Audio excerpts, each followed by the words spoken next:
Hey, I'm making this video because I just got a new GoPro and I need to test it out before I leave for my trip. I also need to figure out where I'm going to host these videos online, whether it'll be on YouTube or Facebook. So if you have any suggestions about somewhere that's easy to get the videos up from the iPhone and has decent privacy settings, please let me know. One of the nice things about the GoPro is that I can actually operate it remotely from my iPhone. My iPhone is really the main piece of technology that I'm going to be taking with me. I'm not going to have a tablet or a laptop. So, yeah, we'll see how that works. So far, it's been okay. There's been a few issues with moving video over Wi Fi from the GoPro to my phone. So, I guess we'll see how that goes. Um, the plan for this video, as I've been telling people about the trip, there are some pretty uh, common questions that come up. So I was just going to cover a few of those, and then afterwards, just kind of show you some of the things that I have bought essentially for packing purposes and how I went about doing that. So, what's going on with me right now? I left my job in November, and since then I've been back in Wisconsin, spending time with family and just preparing for the trip. On Monday, the 13th, I'm flying into LA and I'll be there for 2 days. And then on Wednesday, the 15th, I'll be flying into Chennai, India. From there, I have my first 2 nights in a hotel booked, and then after that, I've met a couple people on couch surfing, so I'll be able to stay with them for a few nights after that, and that's pretty much the extent of what I actually have planned to do once I get there. I'm anticipating that the trip will be about 7 months or so, probably until the end of July. But again, that kind of depends on how much or how far my money will end up taking me. My general plan is to fly into Chennai, which is in the kind of southeastern side of India, and then work my way down along the south down to Kerala, up the west coast to Goa, and then up north to New Delhi, and just kind of check out the area up there. I'm guessing maybe that'll be about 2 months or so, and then from there head over to Thailand, Malaysia, Singapore, Cambodia, Laos, Vietnam, go up through Vietnam, through central China to the north, down the east coast of China, and probably check out Taiwan and Hong Kong as well. But that said, a month or two in, for all I know, I could end up in Europe somewhere. So that is the plan right now. Other questions? Is it safe? I haven't been to these places myself before. It's definitely safer to travel alone for a guy than it is for a girl, no matter where you go. I think really the only safety precaution I'm taking is just to try to not do dumb things. Not get lost, being really messed up at night, trying to get back to my hostel and in a bad neighborhood, and just common sense stuff like that. The other thing I'm going to do is take two wallets with me. So one will have most of my real stuff in it, and then the rest, or the other one will have some fake stuff and maybe just a couple bucks in it. So maybe that'll be helpful, and I can hand that over to someone in a worst case scenario. But we'll see. I'm planning at least doing that until I get a little more comfortable, maybe after a few weeks. Um, are you going to cut your hair or shave? Well, as you can see, it's already both of them are already getting pretty long. Um, I don't really know. It's probably harder for girls to understand than for guys, but this is kind of the one chance in my life I have to see what I look like with a longer beard. So we'll see. I mean, that said, I don't know if it's going to end up driving me crazy, and maybe I'll end up, shaving it after a month. I don't know. So we'll see. I can tell you, my mom really wants me to shave it. So, um, why are you going, and what are you trying to get out of it? That is a tough question to answer, in a minute or two, and the answer probably depends on who I'm talking to, kind of what they'll understand about what I'm saying. But in general, I think it started pretty quickly for me after I got out of college, and it's something that happens to, I think, maybe even the majority of people after they get out of school and start working. The rest of your life you have a very set plan. I'm going to go to high school and then get into a good college and then get a good job, and then once you're there, there's a little, at least for me, it was a lot of reflection that happened, and kind of what's next after this. What do I want, what is it all about? And I think it's not a question that I've answered, obviously by any means, but I think at that point I knew that something that could maybe help me think about and figure some of that out for me would be to take time off and travel. And it's been a lot of preparation since then. A lot of people say that they're going to do something like that, and at that point, it was the same thing for me. I was really just focused on paying off my student loans. So that took me all the way up until this past year. During early in the year, maybe around March or so, I was finally able to pay off the rest of my loans. And then, it was more of a reality, and I had to look myself in the mirror and say, is this something that you're actually serious about? Because there aren't too many reasons left why you could not. So then I started saving up money, and by the summer I had a good idea it was going to happen, and here I am now, and it's happening in a couple days, and it's going to be tough and challenging, but also a ton of fun, really exciting. In terms of what I'm trying to get out of it, in general, I'm in my life, I'm trying not to have too many expectations about things or to force things to happen. So realistically, I'd like to meet the people there, make some friends, learn about cultures, see amazing things, have a lot of fun. But I'm trying not to put any specific expectations to force something to happen on the trip, that I'm going to come back with some great realization or know what I want to do afterwards or any of that. Because I think if you go into it with that expectation, then every day you wake up, and instead of just being there and enjoying the adventure, it's something that's in your head about what's coming next. And it's kind of almost the same thing as when you would maybe be at work and you're sitting in front of a computer and thinking about those same questions. So I'm doing my best not to get wrapped up in that, and just kind of let the experience unfold for whatever it's going to be. Okay, I think that's the basic idea. There's more to it than just that, and if you want to talk to me more about it or ask me specific questions, please feel free to contact me. The best way to do that is probably going to be via email. My email address is tyler.j as in james.guzzi@gmail.com, so please feel free to email me at any time. Okay, so what am I packing?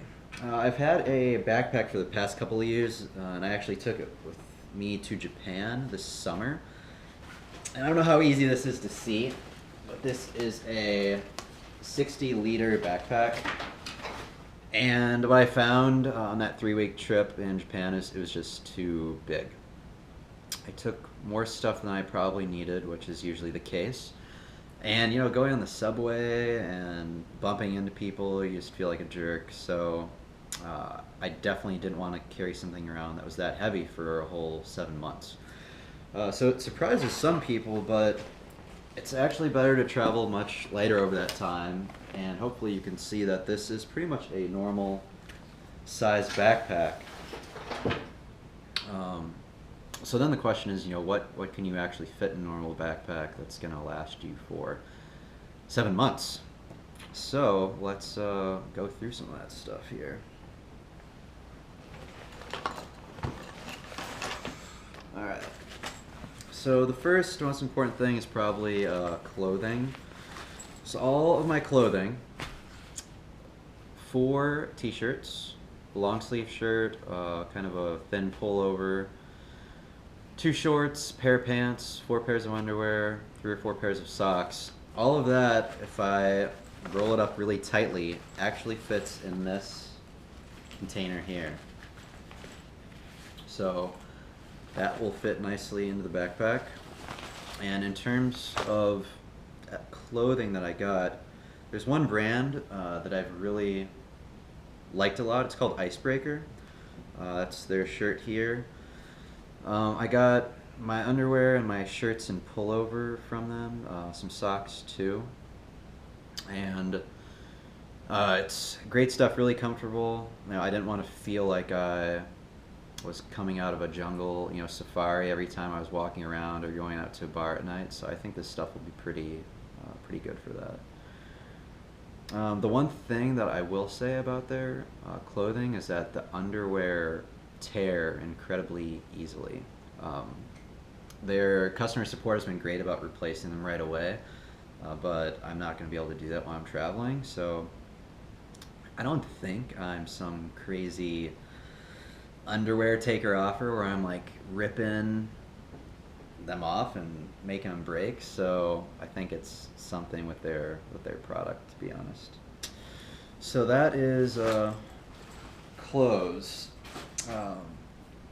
The shorts I got from Quicksilver, and they're pretty much. I mean, you can use them as swimming shorts, but they don't quite look like swimming shorts. So that's a good fit there. And for pants, that was actually the hardest thing to figure out, because in general in Southeast Asia, anywhere where it's hot and humid, you can't take anything that's cotton with you. So the Icebreaker stuff is merino wool, and then I needed synthetic stuff for everything else. So for pants, I wasn't going to take jeans. I thought those would end up not working very well. You can't take khakis. And then I didn't want some, you know, zip-off jungle safari pants for the same reasons that, you know, I was mentioning before. So this Christmas, I was at Lululemon to get my mom something for Christmas, and I went and looked at the pants and ended up finding some pretty good polyester pants that were, you know, tight enough fitting, looked enough like jeans pretty much that those will be much better. So it was a nice little surprise to run into. Other stuff here. Let's look at. You know, so bathroom stuff. I've got insect repellent in here, shampoo, conditioner, toothpaste, etc.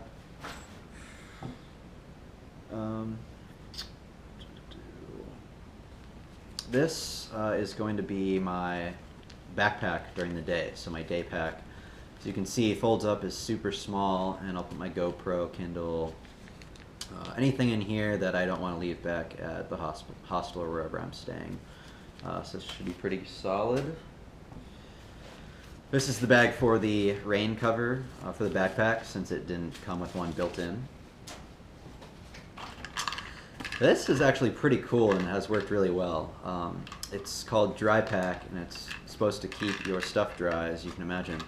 But it actually works. I put a bunch of papers and stuff in here later and put it in water for a couple minutes, was, you know, messing with it, pulled it out, and nothing got in there at all. So good stuff there. This is the bag for, it's called a Cocoon. It's basically a sleeping bag, but it's just made of super thin silk, so just more like a silk sheet. But the idea being that where I'm going, it's really hot. I don't need anything else to keep me warm, and that is going to keep off, you know, bed bugs or any other bugs like that wherever I'm staying. This is the bag for the inflatable pillow. So, tried it out last night. Really was not too comfortable, to be honest, but hopefully I'll get used to that. Collapsible toothbrush. It's just a microfiber towel. Basically, it's just super absorbent. Probably like ShamWow, I would guess, although I've never actually used one of those. There might be something smaller out there, but I had this for a couple years, so I didn't want to buy anything else. Light for your head. You know, if you need to do anything with your hands actually, and you also need a flashlight, you know, you're probably going to have a bad time. So this will be helpful. Random stuff here: carabiner, bottle opener, pen, another light, compass, more flashlights, playing cards, watch, just to use it basically as an alarm clock more than anything. I'm really not much of a watch guy, to be honest. I don't know if I'm going to take this yet. It's supposed to be used as a clothesline, so that if I were to wash stuff in my room and need to dry it, you know, I can hang it on here. I mean, it's not that long, it's kind of thick, and I don't know, it just seems kind of weird, so I'm not sure about that yet. Lock, just for locking stuff up. Hostile. This is actually pretty cool. So the size of a credit card, and I'm going to need a bunch of micro SD cards for my GoPro. As I mentioned, it's already been kind of having some problems uploading stuff onto my phone, so for all I know, I might end up needing 7 months worth of storage to keep everything on if I can't upload anything. So this stores up to 8. I just have 4 of them filled right now, but that seems like it's a pretty cool thing. Important bag here. This has all the medicine in it that I'm hopefully going to need. The most important probably being malaria pills, but then also stuff for diarrhea in there as well, because you know that's probably going to happen, unfortunately. Kindle. Fortunate enough to have some friends with some pretty solid libraries, so we have no shortage of reading material. Alright, other things that I don't have in front of me that I think I'm taking. One pair of like running shoes, basically, some minimalist shoes. A pair of sandals. Obviously passport, some documents, things like that. I'll take a journal because I'm planning on keeping a journal every night. I'll probably send those home as I fill them up and get new ones. On my phone it'll be too much of a pain to type stuff, so I'm just going to do it mostly by hand and then do these video recordings. More stuff that's coming from GoPro, hopefully today. It was supposed to be here yesterday actually. I bought the head harness as well as the chest harness. So basically that'll just allow me to strap my camera to my chest or my head. So that if I'm, you know, renting a bike or just walking around, whatever, I'll be able to hopefully get some good video of what it's actually like to be there. So hopefully that'll be cool too.